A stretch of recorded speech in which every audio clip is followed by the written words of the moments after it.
Hello there and welcome to Stanley Chess. I am starting a new series of A Road to 2000.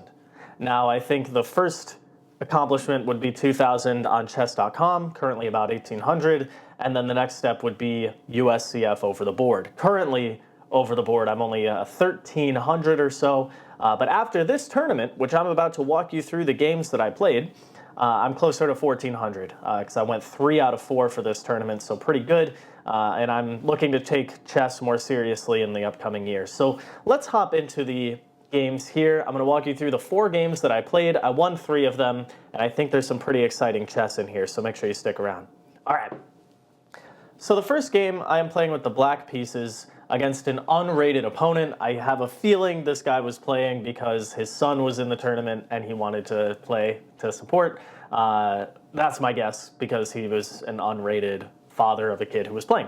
So anyway, e4, and I play the Caro-Kann, so let's see c6. Now normally white would play a central pawn push or develop a piece like a knight, but instead a strange move of d3.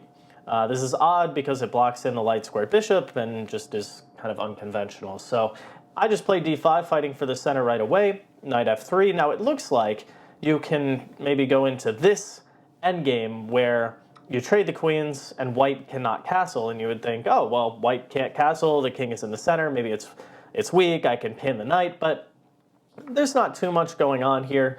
I mean, you could even maybe no, that doesn't look very good. I was gonna say maybe get the bishop out and then king here and then like castle by hand or something like that, or you can just get these pieces out and then, you know, move the king that way if necessary.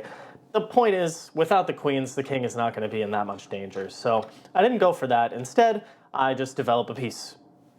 Pin the knight.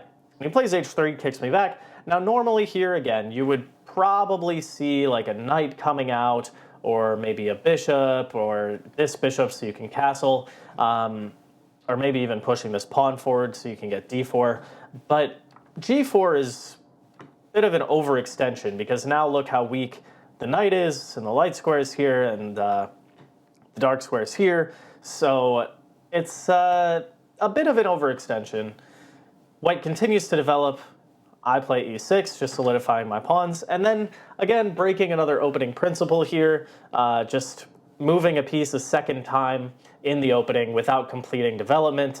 And there's no threat, nothing's hanging. Sure, he wants to get my bishop, I don't really care, because I can just play bishop b4. Let's say he did take. I am totally happy opening up my rook along this h-file. So I play bishop b4 to pin the knight on c3, and more pawn pushes. So this guy loves to just push his pawns and attack, jump his pieces forward before completing development, leaving a lot of weaknesses around the position, right? A lot of these squares here are quite weak. So he plays d4 to defend the knight on e5.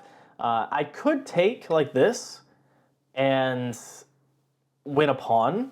I don't love this version because the pawn feels weak, and I feel like I'm going to lose it after like bishop here. And also he's got the bishop pair. So I didn't love that. And I could also like push the pawn forward, which looking at this actually doesn't seem awful. There's other options I could take here, but again, I didn't love this. So decided to just keep the tension and continue developing, because I don't want to go into all of these captures to try and like win a pawn or something when I'm not done developing my pieces either. So I decided to just continue developing. We have a trade, and you can see I've got all my pieces out. He plays this e5, again, throwing pawns forward. But this just loses a pawn, clean pawn, which I am now ready to take because my king is safety and all my pieces are developed. So I take, and I win the pawn.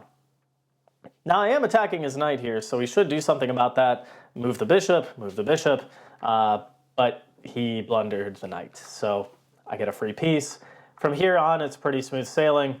I get out of the pin here that I was under, and he attacks my bishop. I drop back. He takes. Now I could just recapture. Nothing wrong with that, but I decided to be a bit more direct and threaten checkmate on h2.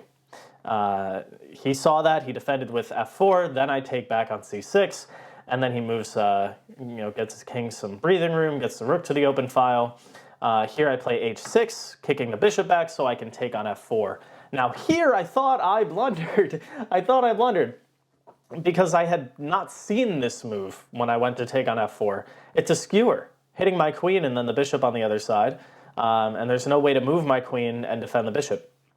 So I was like, oh no, I did not anticipate this. So I calmed my nerves and I realized, okay, I have a check, and then I can move my queen. So I play this. And then he took here.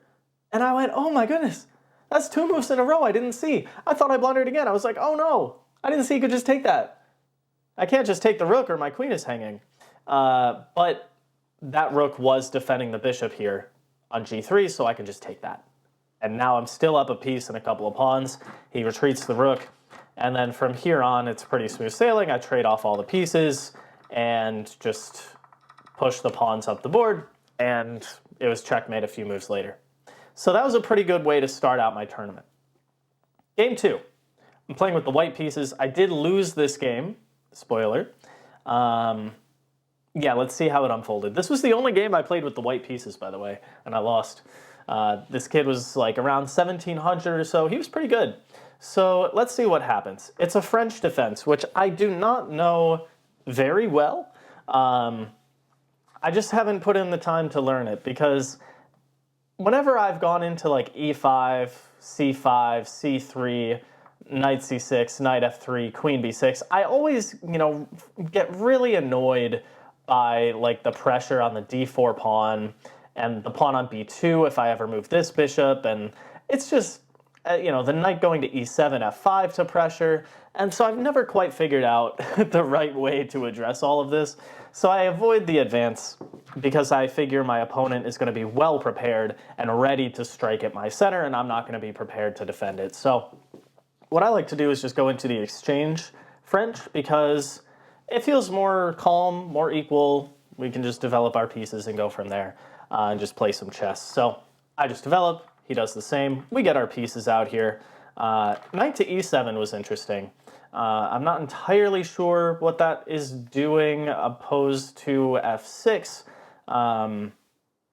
but I play bishop here anyway. He castles, I continue developing. Knight c3 I thought was also a bit odd because it blocks the c pawn, which I feel like you would want either to go to c6 or a later c5 break. So I just play c3, bolstering my center. He connects the rooks by moving the queen to d7, all normal stuff. Queen c2, threatening h7, which does allow black to trade off the light squared bishop, which I didn't love, having that occur because that was my better bishop with all my pawns on dark squares here. The light squared bishop would have been really nice along all these diagonals. So alternatives to queen c2, I could have just brought a rook out right away, or maybe played h3. I was a little worried about like a sacrifice here. I think it's okay. I don't think there's anything too scary. My knight is defending the mate here, and I can probably get out of this situation, but I was a little worried, the pawns might come forward, maybe like this pawn, and then the rook gets over here and starts attacking. So I avoided that situation, just with all these pieces kind of pointing over here on the king side. So I did not play h3, I went queen c2 here, and we trade pieces. I did not take his bishop, because I didn't want to get his knight active for free, right? So I instead bring my rook to the open file, and then he moves his knight to g6. I play knight f1 because I thought here, how else can I improve my position? There's no immediate tactical win or anything. And I thought, well, my knight is kind of staring at squares that are protected, and it's not very good. I don't really want to go to the queen side because I don't really have play over there, and it seems like I'm going to be playing on the king side if I can, or maybe in the center. So I was like, okay, let me get my knight to f1, and then I can go to later e3 or g3. So I reroute, and it also adds more protection to my king. h6. Now here there is bishop h4, which I didn't consider too heavily, because I didn't want to give up my bishop, and now my knight's on the edge of the board, and I thought this was just kind of a silly scattering of pieces. But apparently it's not too bad, because you could just bring the knight back to f3, and it looks pretty equal. The pawn here on d5 is still a couple moves away from being defended by another pawn, and we can just kind of play chess, right? But instead I dropped my bishop back to e3. Would have been better to go to d2 so that I can leave my rook open, maybe the knight to e3, put pressure on the d5 pawn. But hey, he plays knight a5, I play b3 to defend the c4 square so the knight can't jump in, and then he plays b6, preparing c5. It's pretty obvious what the idea is there. So I decide to bring my rook to the center, preparing to defend this d4 pawn, because I figure the center is going to open up either with me playing this or with him playing this. Because the thing is, if I play a nothing move, right, let's just say, I don't know, like knight here, right, then he can play c5, and then if I take, I can't take this because of bishop h2, and I lose my queen.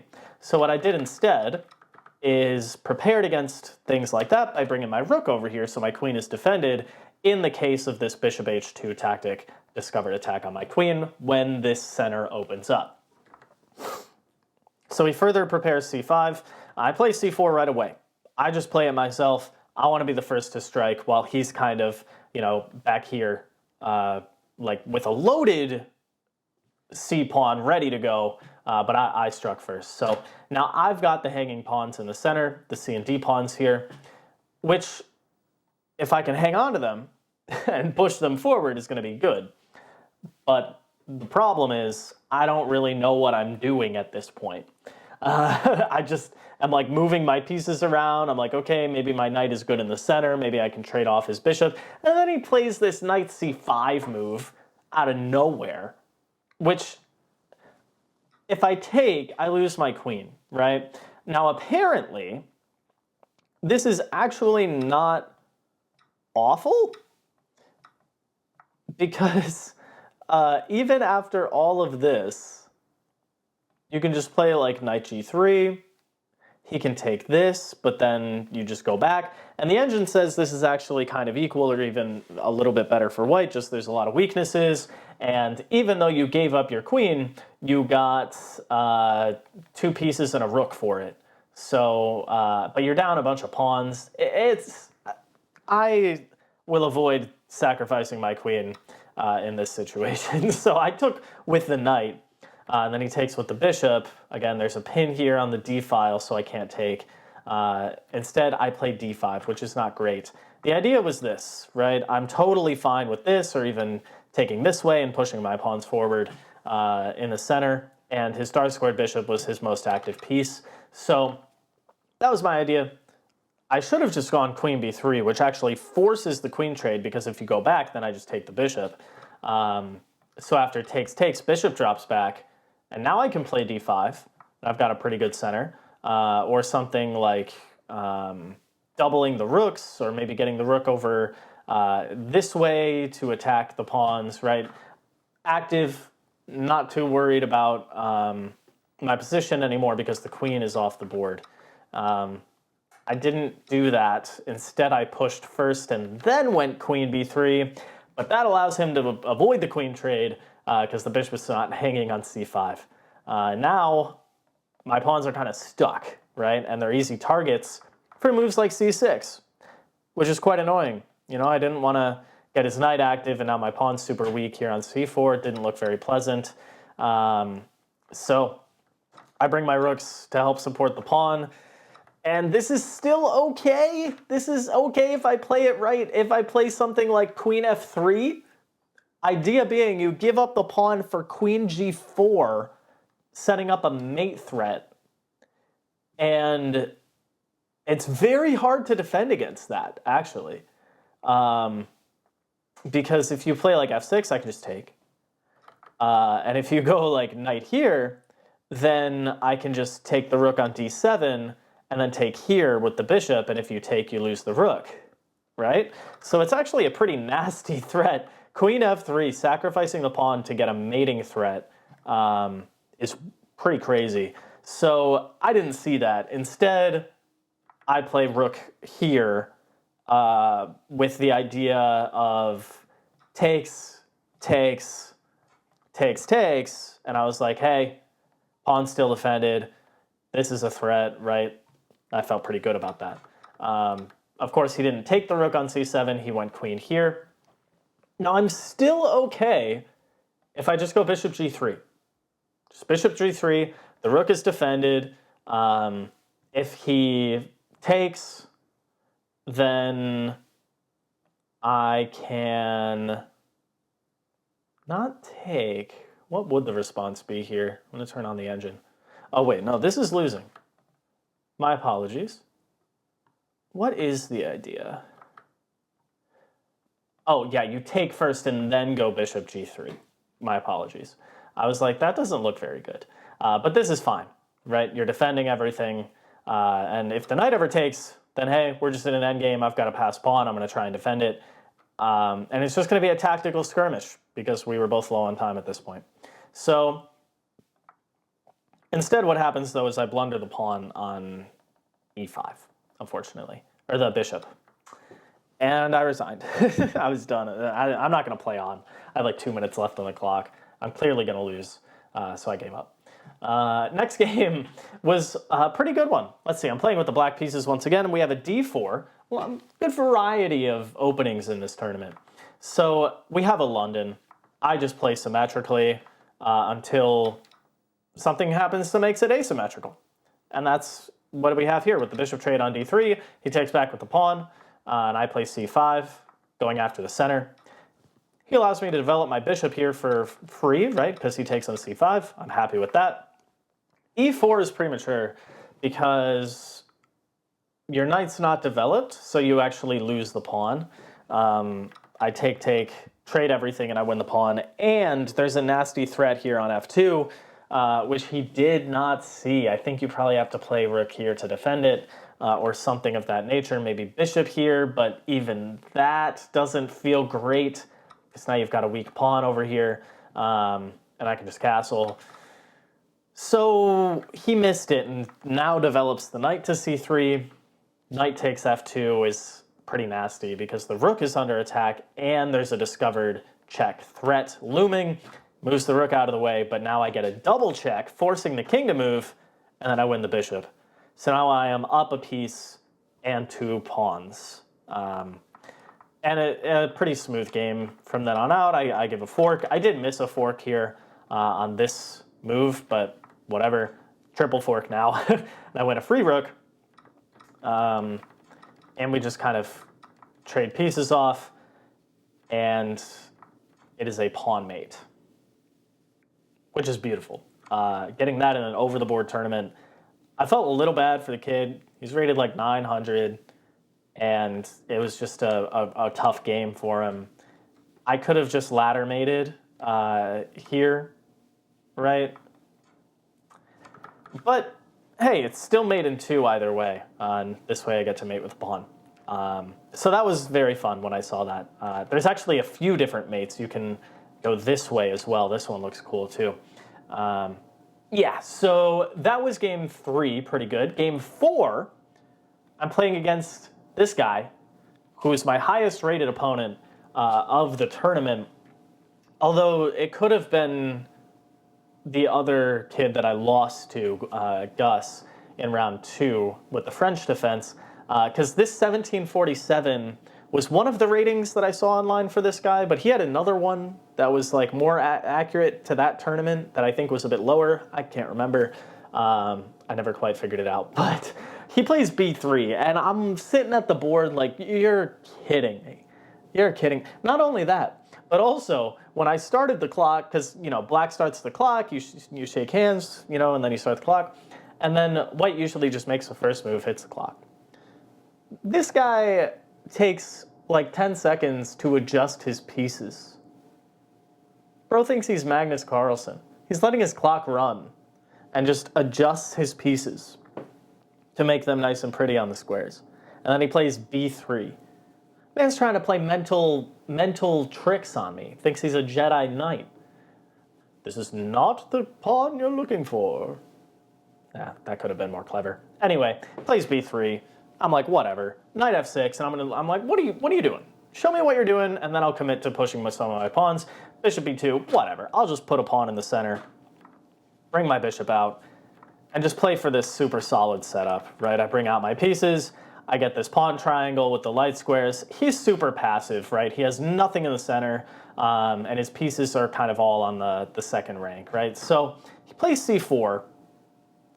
It's interesting. I mean, he's got a lot of dark squared weaknesses here, like if this bishop ever goes away. So I just ignore that, let him take, fine. And then a4, which is a pretty bad move. I thought so over the board, and I think the engine supports it if we turn that on real quick. Here it's about equal if you play something like knight d4, knight h4, going after my bishop here. But this brings it down to like -1. Why? Well, creates a backwards pawn on b3 after something like this. Backwards pawn on b3, which is going to be weak. And again, this outpost right here is very, very nice from either my bishop or for my knight. I had ideas like knight b8 to a6 to b4, right? Things like this. Or like moving the bishop out of the way and then like knight here, here, here, right? And then I was kind of basing my whole plan around getting a piece to that square and playing around that. He plays d4, which is another bad move because of a few reasons. One, I wanted my bishop to go to b4 anyway, so thank you for helping me get there. And also, now your bishop is blocked out of the game. So you created a prison cell for your bishop, and now my pieces are just, slicing through the white position. So he plays knight h4, going after my light square bishop. I just move it and attack this pawn on e2. And then he plays f3. So this guy's just making pawn moves, not thinking too much about them. This is a pretty bad blunder because of queen e3 check. King moves, because if you block with this, then I'm pretty sure I can just take the knight. Yeah, bishop takes here, and then even if you take this, then there's knight takes, and now I'm really getting in on f2, right? That's the idea. So instead of that, he moves the king to h1, and then I still win the knight. Now it's better here to play queen takes d2, and then after queen d2, bishop d2, you lose the bishop, yes, but the knight gets in, and the knight is very strong because you're threatening things like this, right? Or even like bishop here and then knight here. So you could get something like this, where he breaks his bishop out, opens up the center a bit for the bishop pair is going to be good, but something like this, I still have this outpost on b4, which is very nice, and my knight can get to d5, supported by the other knight. My rooks get active, and I can pile up on the d4 pawn. The bishop is still blocked in, right? So that would have been one way to go. Another way to go would have been to retreat my bishop, and then he could attack me again. I could drop back. He could take, and then like get the knight out of danger. But then I'm just piling up on everything over here, right? He could try and trade off the bishop. I could oblige, win a pawn, and go from there.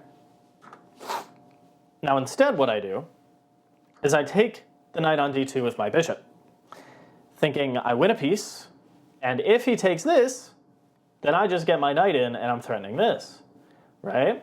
Now I thought maybe there's some way around this, right? Like he can play knight here, attacking my queen. Doesn't work because I just give this check. And of course I'm happy if he sacrifices material. Even though he gets this, I get this. And if he moves the king, then it's nasty whenever you have this kind of setup here. I'm pretty sure it would be something. I think you actually get a smother mate here, because it's a double check. Yeah. Oh yeah. Wouldn't that have been something? Smother mate on the board. So that's why knight f5 doesn't work. I forget what else I was worried about here. Maybe like rook here, but I think then I still do the same, right? And then king here, and you figure it out. Anyway, I'm getting sidetracked. Let's just go to what happened in the game. I take, and then what he should do is take this, right? He should just take that. And then, like, I don't know, I'd probably take. But what he does, because in this case, material is equal. It was just a trade. His position is still pretty bad, right, because of the pawns.